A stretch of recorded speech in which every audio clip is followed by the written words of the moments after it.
오늘 말씀은 창세기 49장입니다.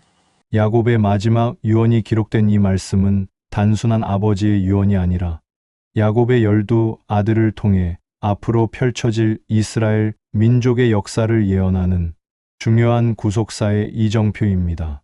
야곱은 각 아들의 삶과 성품에 따라 그들의 미래와 지파의 운명을 선포하는데, 특히 유다 지파에게는 온 세상의 구원자이신 메시아가 오실 것을 예언합니다. 이 말씀 속에서 우리는 인간의 연약함과 죄에도 불구하고 하나님의 언약은 변함없이 성취되며 마침내 유다의 후손으로 오실 예수 그리스도를 통해 구원의 역사가 완성될 것을 발견하게 됩니다. 1절. 야곱이 그 아들들을 불러 이르되 너희는 모이라. 너희가 후일에 당할 일을 내가 너희에게 이르리라. 임종을 앞둔 야곱이 12아들을 모두 불러 모으는 장면입니다. 후일에 당할 일은 단순히 개인적인 미래를 넘어 이스라엘 12지파의 장래에 대한 예언적 의미를 담고 있습니다.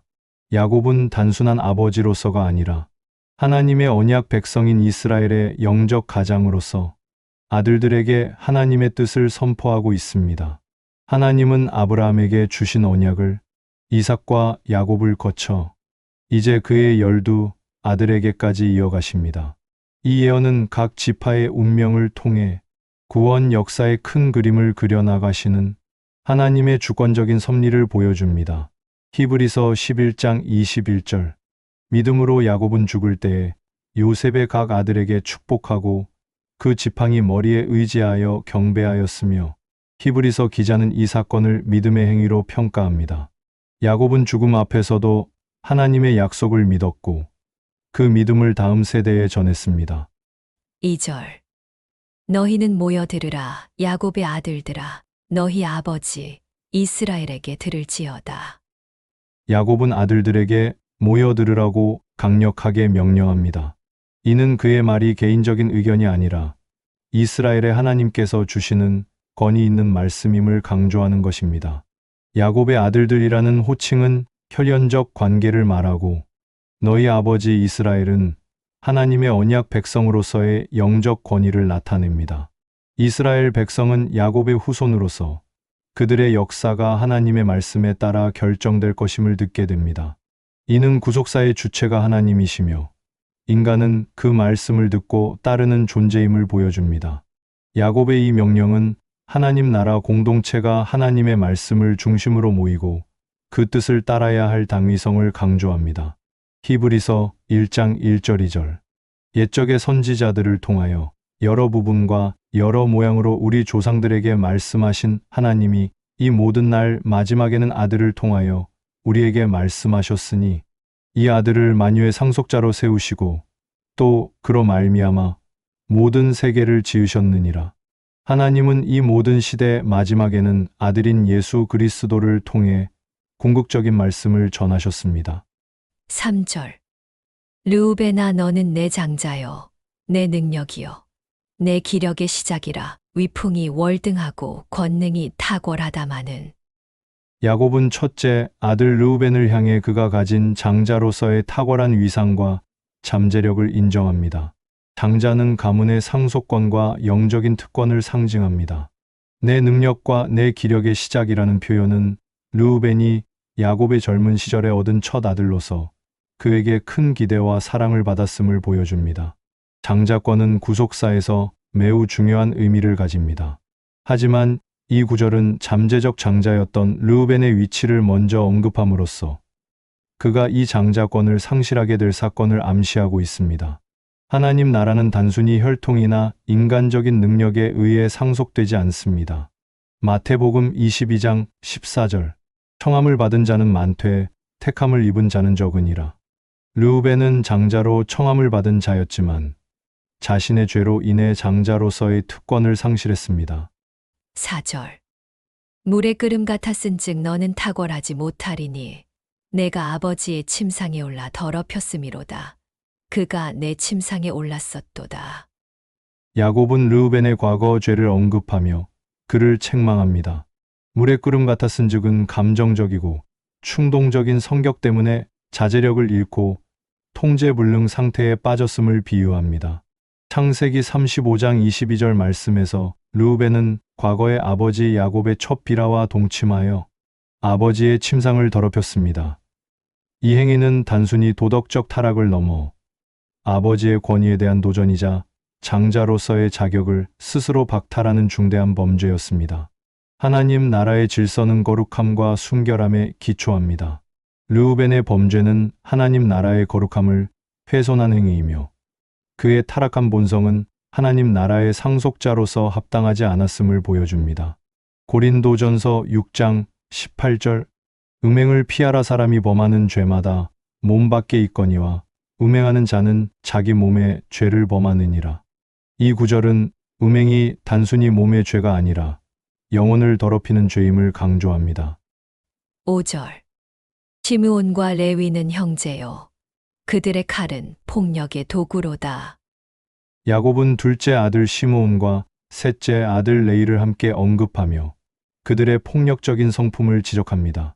창세기 34장에서 이들은 디나의 사건 때 하몰과 세겜 족속을 잔인하게 학살한 주역이었습니다.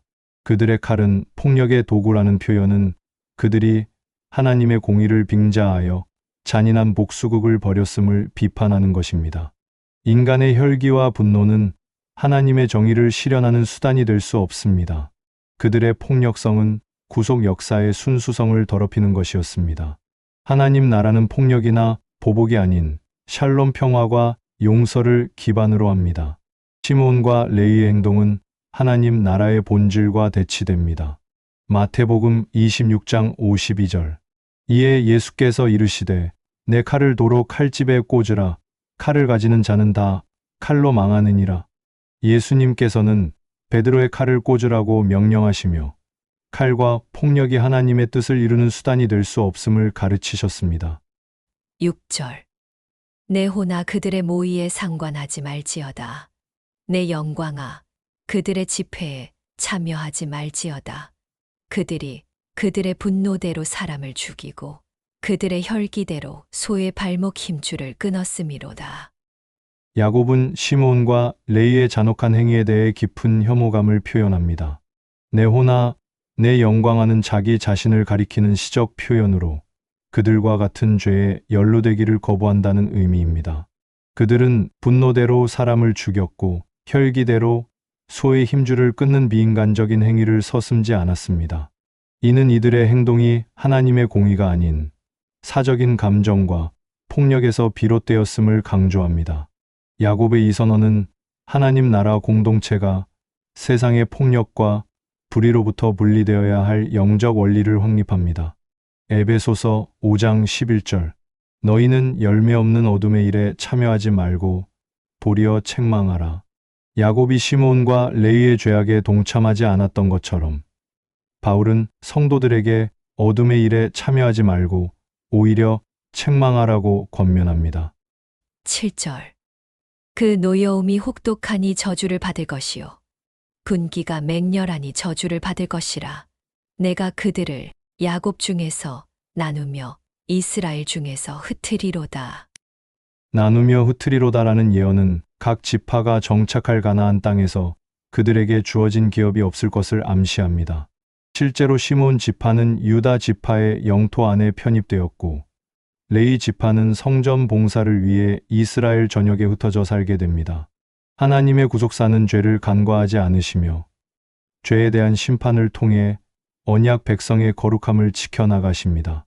동시에 레위 지파의 경우 그 저주가 오히려 성전 봉사라는 거룩한 사명으로 바뀌는 구속사적 반전을 보여줍니다.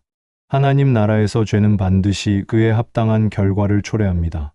하지만 하나님의 긍휼은 죄로 인한 저주를 거룩한 섬김의 자리로 바꾸기도 합니다. 사도행전 8장 4절. 그 흩어진 사람들이 두루다니며 복음의 말씀을 전할세. 이는 하나님의 섭리 안에서 흩어짐이 때로는 더 큰 구원의 역사를 이루는 도구가 될 수 있음을 보여줍니다. 8절. 유다야, 너는 내 형제의 찬송이 될지라.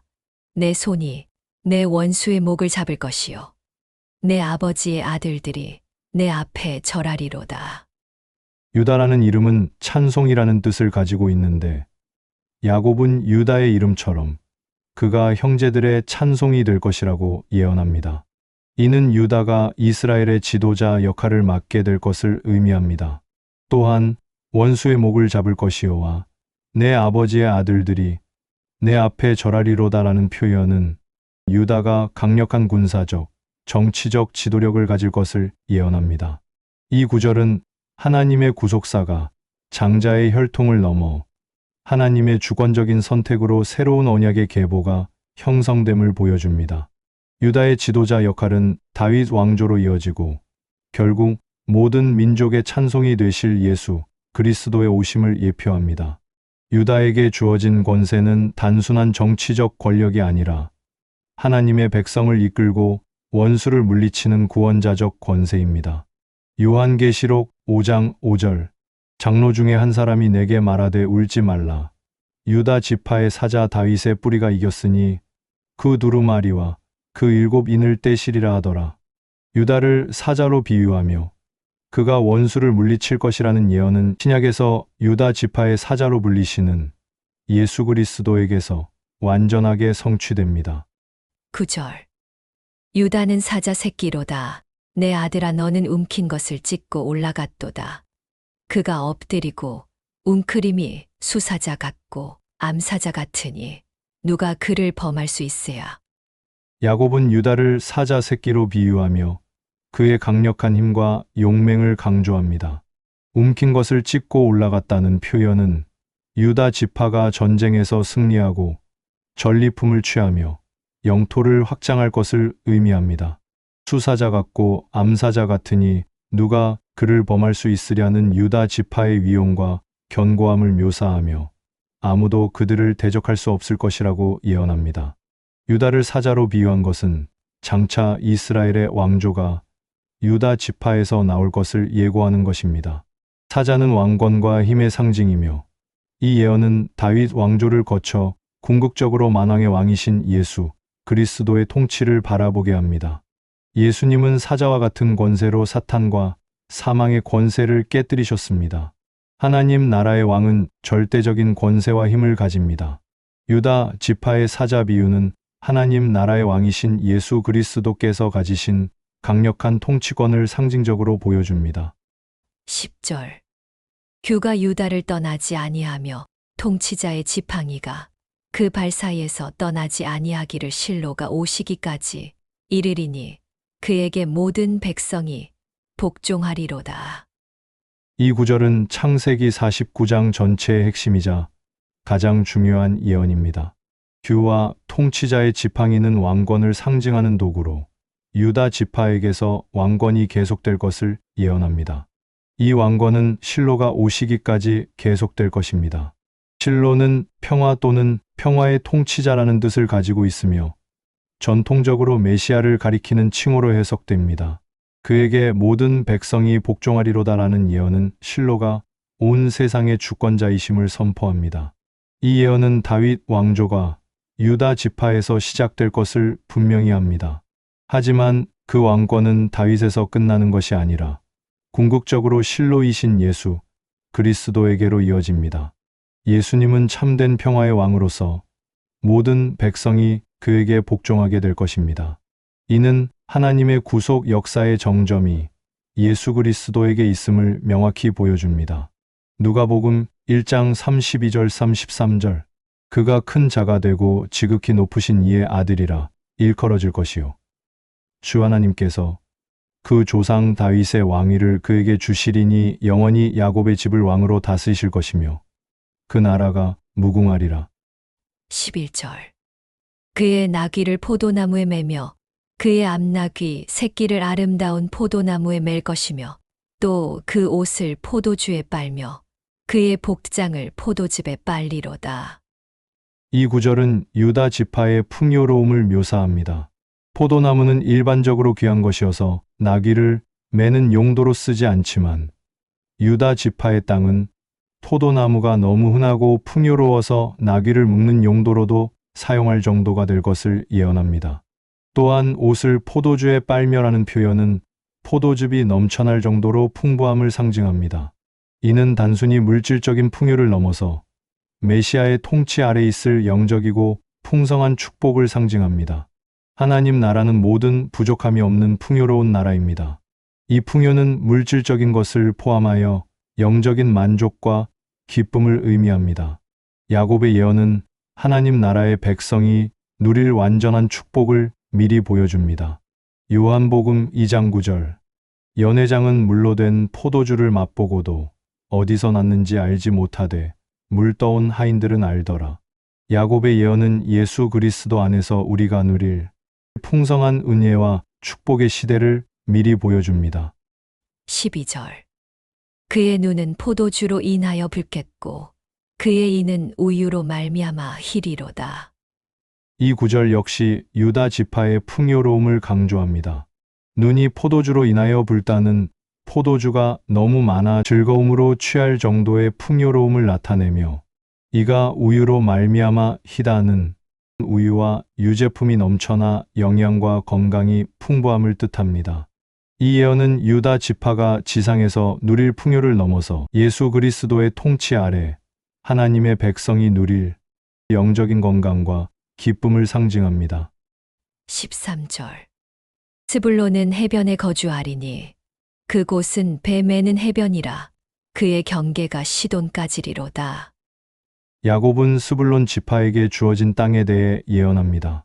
배 매는 해변이라는 표현은 스불론 지파가 지중해 연안에 위치하여 해상 무역을 통해 번성할 것을 나타냅니다.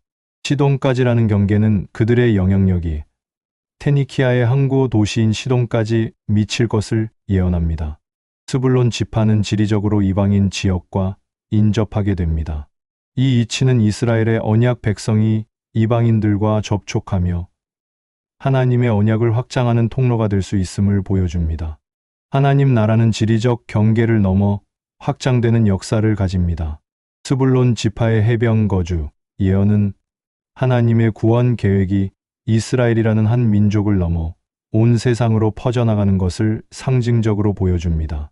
마태복음 4장 13절에서 16절까지 나사렛을 떠나 스불론과 납달리 지경해변에 있는 가버나움에 가서 사시니 이는 선지자 이사야를 통하여 하신 말씀을 이루려 하심이라 일렀으되 스불론 땅과 납달리 땅과 요단 강 저편 해변 길과 이방의 갈릴리여 흑암에 앉은 백성이 큰 빛을 보았고 사망의 땅과 그늘에 앉은 자들에게 빛이 비치었도다 하였느니라. 이는 스불론 지파가 이방인과 접촉하는 지역에 거주하여 온 세상에 빛이신 예수 그리스도의 복음이 이방인에게 전파되는 통로가 될 것을 보여주는 것입니다. 14절. 이사갈은 양의 우리 사이에 꿇어앉은 건장한 나귀로다. 이사갈 지파는 건장한 나귀에 비유됩니다. 양의 우리 사이에 꿇어앉은이라는 표현은 이사갈 지파가 비옥한 땅에서 풍요를 누리지만 그 대가로 외부 세력의 짐을 지고 복종하게 될 것을 암시합니다. 이사갈 지파의 모습은 하나님의 백성이 세상 속에서 누리는 풍요와 동시에 겪게 되는 고난을 상징합니다. 하나님 나라의 백성은 때로 세상 속에서 압제와 어려움을 겪을 수 있습니다. 그러나 그들은 하나님의 은혜 가운데 그 모든 짐을 견뎌낼 힘을 얻게 됩니다. 마태복음 11장 28절. 수고하고 무거운 짐 진 자들아 다 내게로 오라. 내가 너희를 쉬게 하리라. 예수님은 우리가 짊어진 모든 죄의 짐을 대신 지신 구원자이십니다. 15절. 그는 쉴 곳을 보고 좋게 여기며 토지를 보고 아름답게 여기고 어깨를 내려 짐을 메고 압제 아래에서 섬기리로다. 이사갈 지파는 풍요로운 땅을 얻었지만 평화를 지키기 위해 외부의 압제에 굴복하며 짐을 지는 삶을 선택할 것이라고 예언합니다. 어깨를 내려 짐을 메고라는 표현은 자발적으로 짐을 지고 섬기는 모습을 보여줍니다. 하나님 나라는 세상의 힘과 권력에 대항하기보다 겸손히 섬기는 자들을 통해 확장됩니다. 빌립보서 2장 5절부터 8절까지 너희 안에 이 마음을 품으라 곧 그리스도 예수의 마음이니 그는 근본 하나님의 본체시나 하나님과 동등됨을 취할 것으로 여기지 아니하시고 오히려 자기를 비워 종의 형체를 가지사 사람들과 같이 되셨고 사람의 모양으로 나타나사 자기를 낮추시고 죽기까지 복종하셨으니 곧 십자가에 죽으심이라. 진정한 하나님 나라의 통치자는 힘으로 다스리는 분이 아니라 겸손하게 섬기시고 희생하신 분임을 보여줍니다. 16절. 다는 이스라엘의 한 지파같이 그의 백성을 심판하리로다. 야곱은 단 지파가 이스라엘의 한 지파같이 그들의 백성을 심판할 것이라고 예언합니다. 이는 단 지파가 비록 야곱의 첫 비라의 아들로 태어났지만 하나님은 혈통적 배경이나 출생의 조건에 얽매이지 않고 각 사람과 지파에게 그들의 사명에 맞는 역할을 부여하십니다. 단 지파가 이스라엘의 한 지파로서 심판의 역할을 맡게 된 것은 하나님의 주권적인 선택과 섭리가 모든 구속 역사를 이끌어 가심을 보여줍니다. 로마서 2장 11절. 이는 하나님께서 외모로 사람을 취하지 아니하심이라. 17절. 다는 길섭의 뱀이요 새길의 독사로다. 말굽을 물어서 그 탄자를 뒤로 떨어지게 하리로다. 야곱은 단 지파를 길섭의 뱀과 샛길의 독사에 비유합니다. 이는 단 지파가 교활하고 기습적인 전략을 통해 원수를 제압할 것을 예언합니다.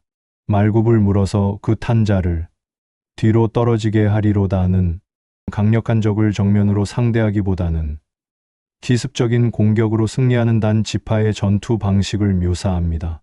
마태복음 10장 16절.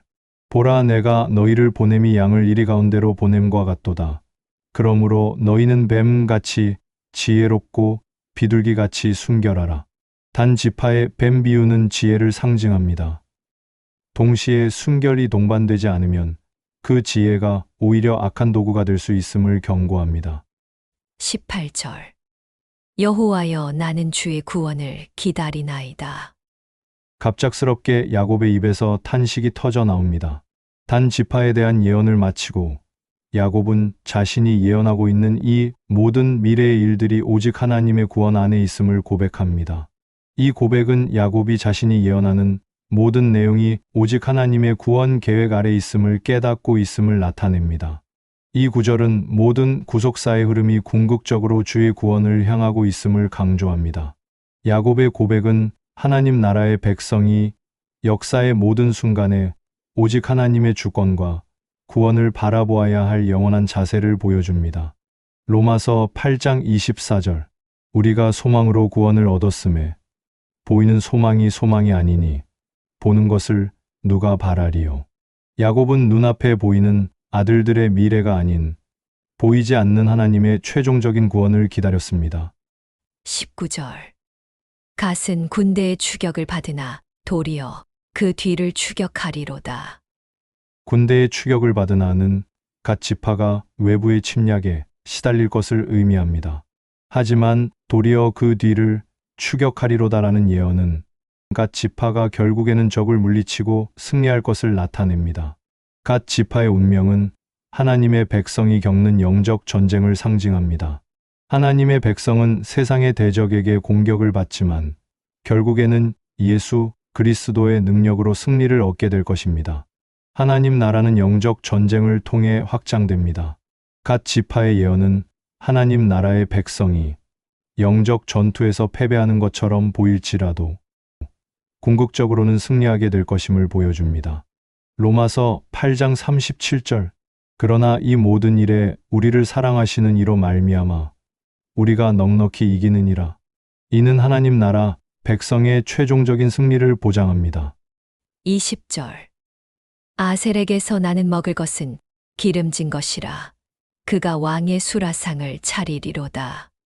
아셀 지파는 기름진 것과 왕의 수라상으로 예언됩니다. 아셀이라는 이름은 행복이라는 뜻을 가지고 있으며 이 예언은 그들이 비옥한 땅에서 풍성한 식량을 생산하여 왕에게까지 공급할 만큼 번영할 것을 의미합니다. 고린도후서 9장 8절. 하나님이 능히 모든 은혜를 너희에게 넘치게 하시나니 이는 너희로 모든 일에 항상 모든 것이 넉넉하여 모든 착한 일을 넘치게 하게 하려 하심이라. 이는 하나님이 주신 풍요가 섬김과 나눔을 통해 공동체를 풍요롭게 하는데 사용되어야 함을 보여줍니다. 21절. 납달리는 노인 암사슴이라 아름다운 소리를 바라는도다. 암사슴은 우아하고 민첩하며 자유로운 모습을 상징합니다.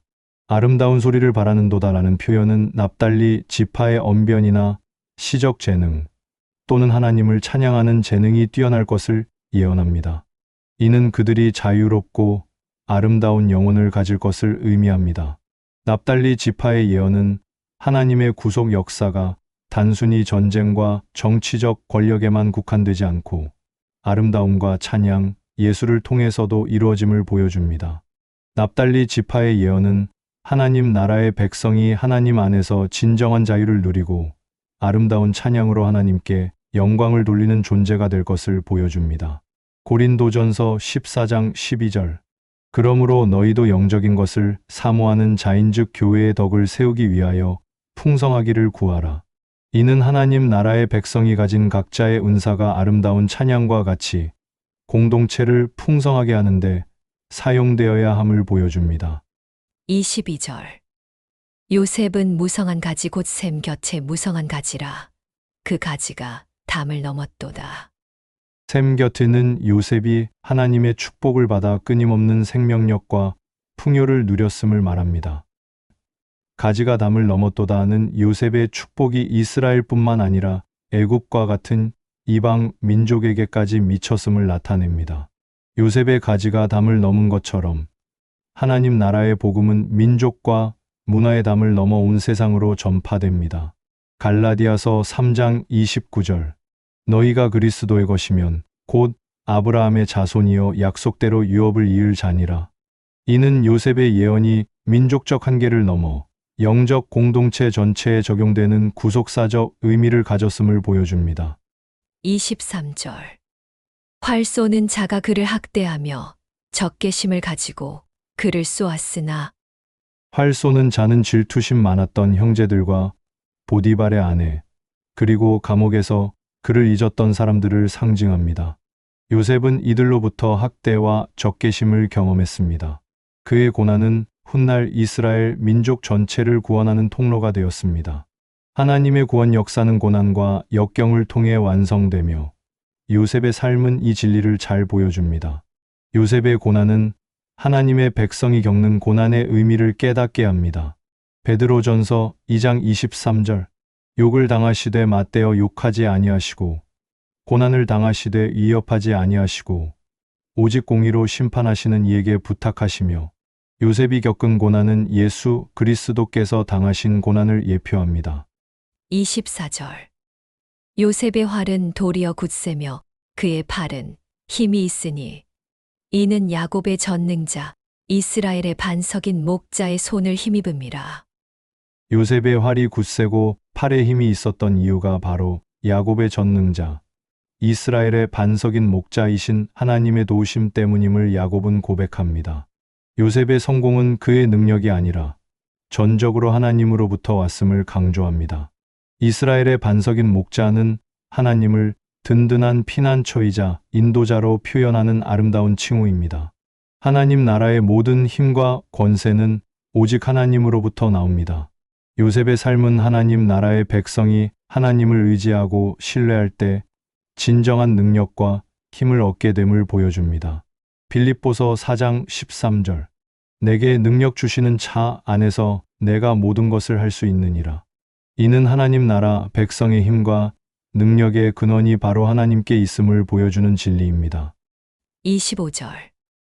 내 아버지 하나님께로 말미암나니 그가 너를 도우실 것이요 전능자로 말미암나니 그가 내게 복을 주실 것이라. 위로 하늘의 복과 아래로 깊은 샘의 복과 젖먹이는 복과 태의 복이리로다.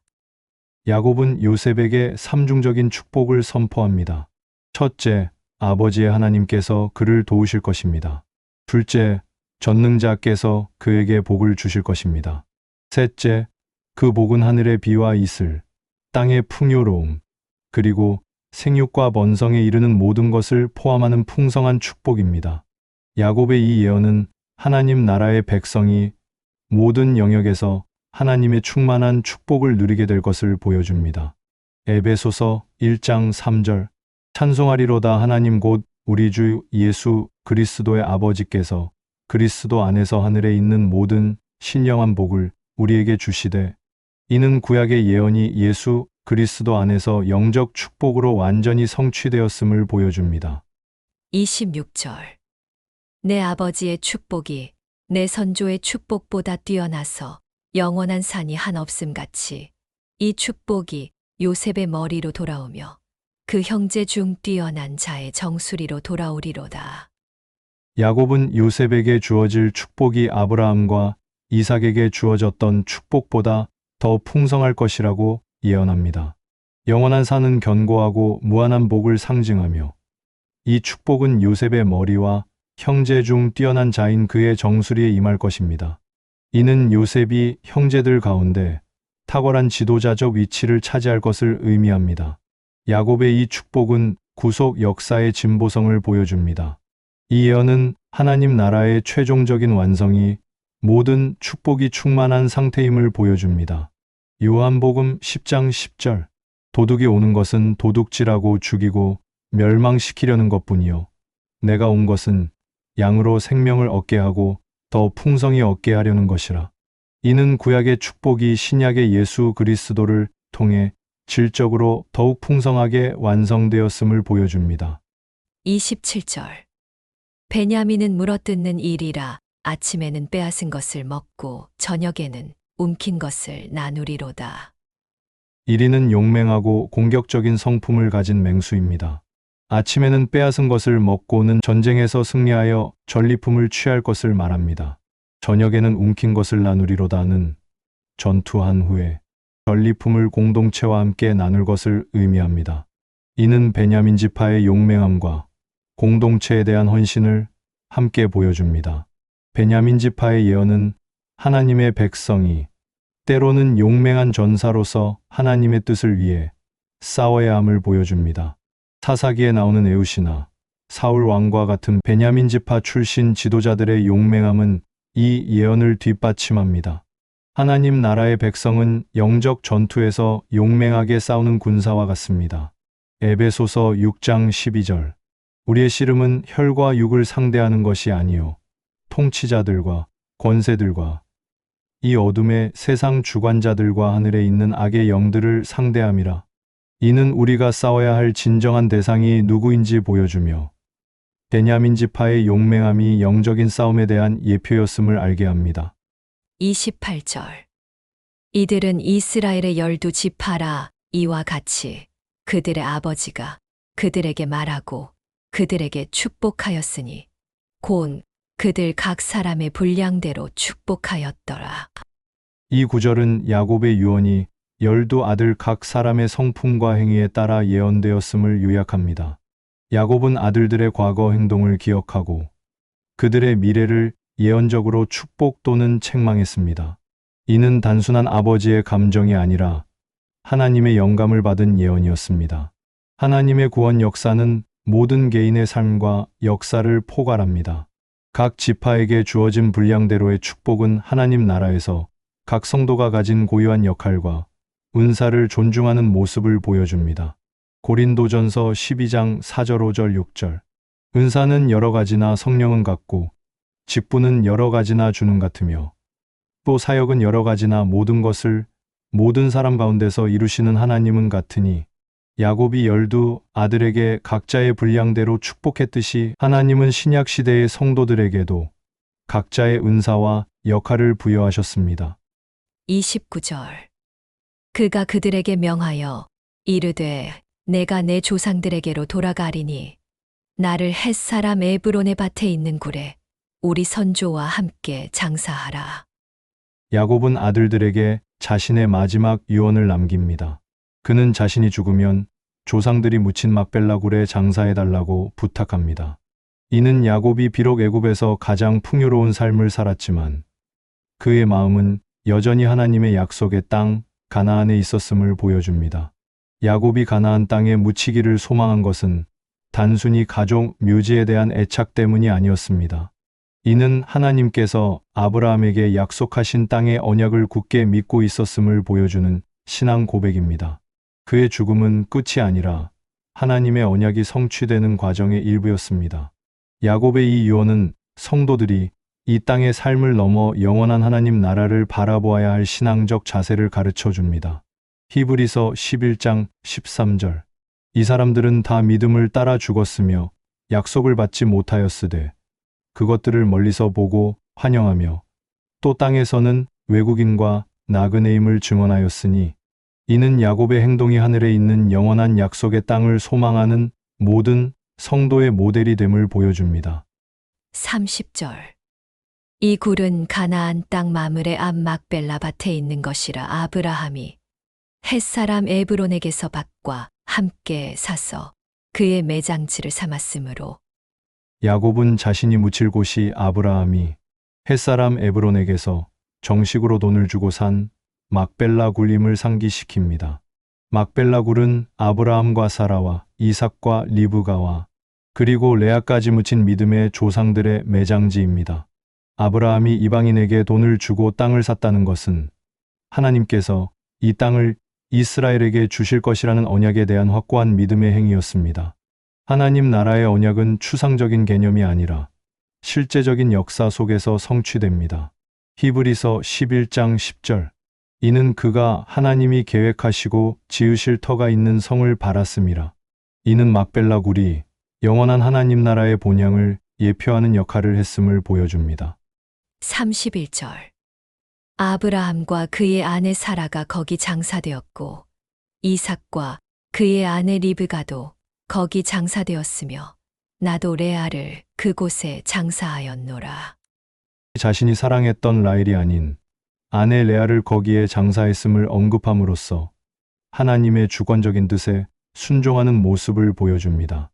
야곱의 이 행동은 하나님의 언약이 혈통과 가족 관계를 넘어 하나님의 주권적인 선택과 약속을 중심으로 이어져 왔음을 다시 한번 확인하는 것입니다. 야곱이 가족들과 함께 묻히기를 원한 것은 하나님 나라 안에서 믿음의 공동체가 함께 영원한 안식을 누리게 될 것을 예표합니다. 히브리서 11장 16절. 그들이 이제는 더 나은 본향을 사모하니 곧 하늘에 있는 것이라. 그러므로 하나님이 그들의 하나님이라 일컬음 받으심을 부끄러워하지 아니하시고 그들을 위하여 한 성을 예비하셨느니라. 구약의 믿음의 조상들이 육체의 죽음을 넘어 영원한 하나님 나라의 공동체에 대한 소망을 가졌음을 보여줍니다. 32절. 이 밭과 거기 있는 굴은 햇사람에게서 산 것이니라. 야곱은 다시 한번 막벨라 굴이 정당한 대가를 지불하고 얻은 약속의 땅임을 강조합니다. 이는 이스라엘 백성이 훗날 가나안 땅에 들어갈 때 이 땅의 소유권이 하나님께서 약속하신 것임을 기억하게 하려는 의도입니다. 하나님의 언약은 허공에 흩어지는 약속이 아니라 역사 속에서 실제로 증명됩니다. 야곱의 이 증언은 하나님 나라의 통치가 실제적이고 확고한 것임을 보여줍니다. 마태복음 13장 44절. 천국은 마치 밭에 감추인 보화와 같으니 사람이 이를 발견한 후 숨겨두고 기뻐하며 돌아가서 자기의 소유를 다 팔아 그 밭을 사느니라. 아브라함이 막벨라 밭을 정당한 대가를 지불하고 샀듯이 천국은 자신의 모든 소유를 팔아 살 만큼 가장 귀한 보화입니다. 33절. 야곱이 아들에게 명하기를 마치고 그 발을 침상에 모으고 숨을 거두니 그의 백성에게로 돌아갔더라. 야곱은 아들들에게 마지막 유언과 명령을 마친 후 평화롭게 숨을 거둡니다. 그의 발을 침상에 모으고라는 표현은 야곱이 편안한 자세로 죽음을 맞이했음을 보여줍니다. 그의 백성에게로 돌아갔더라는 죽음이 끝이 아니라 믿음의 조상들이 있는 영원한 안식처로 옮겨지는 것임을 의미합니다. 야곱의 죽음은 한 개인의 삶의 끝이 아니라 하나님의 구속 역사가 다음 세대로 이어지는 전환점입니다. 하나님 나라의 백성은 죽음을 두려워하지 않습니다. 히브리서 11장 40절. 이는 하나님이 우리를 위하여 더 좋은 것을 예비하셨은즉 우리가 아니면 그들로 온전함을 이루지 못하게 하려 하심이라. 히브리서 기자는 믿음의 조상들이 그들이 살았던 시대에 온전함을 얻지 못했지만 결국 신약 시대의 성도들과 함께 더 좋은 것을 얻게 될 것이라고 말합니다. 기도하겠습니다.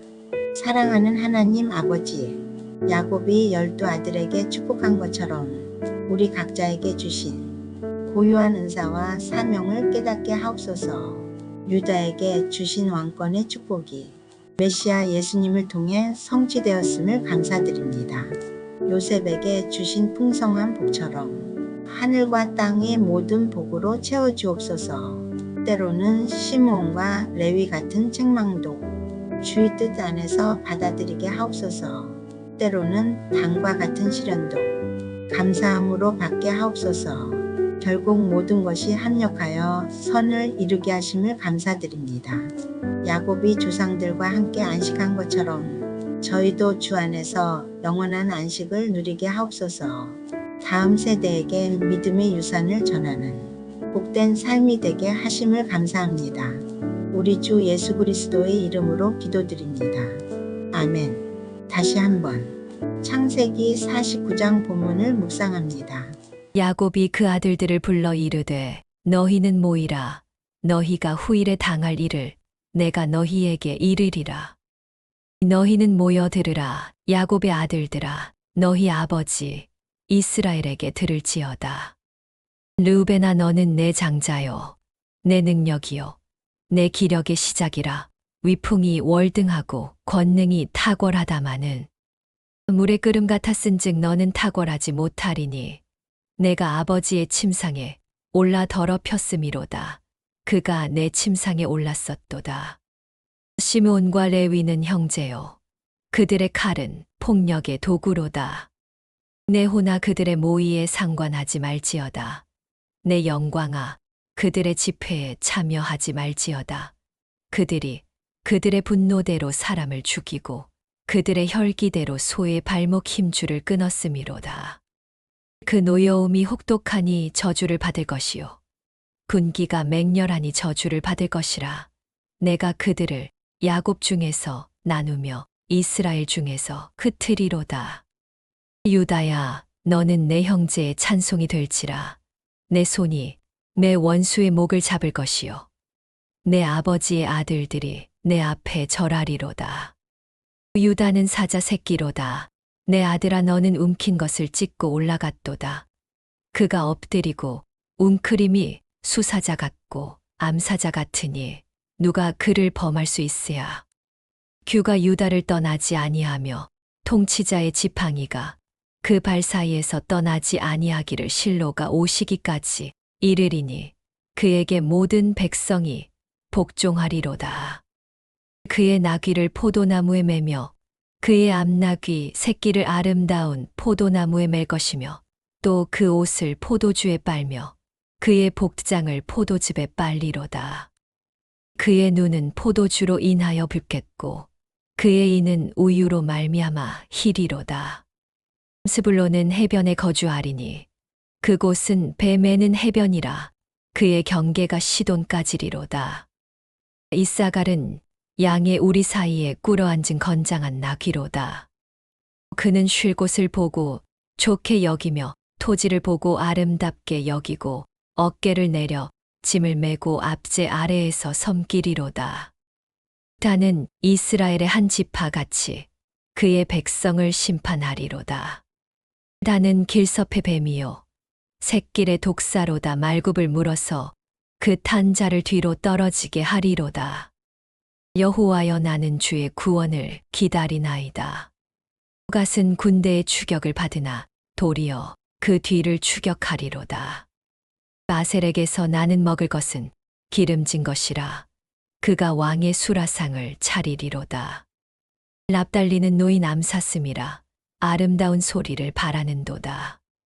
요셉은 무성한 가지 곧 샘 곁에 무성한 가지라. 그 가지가 담을 넘었도다.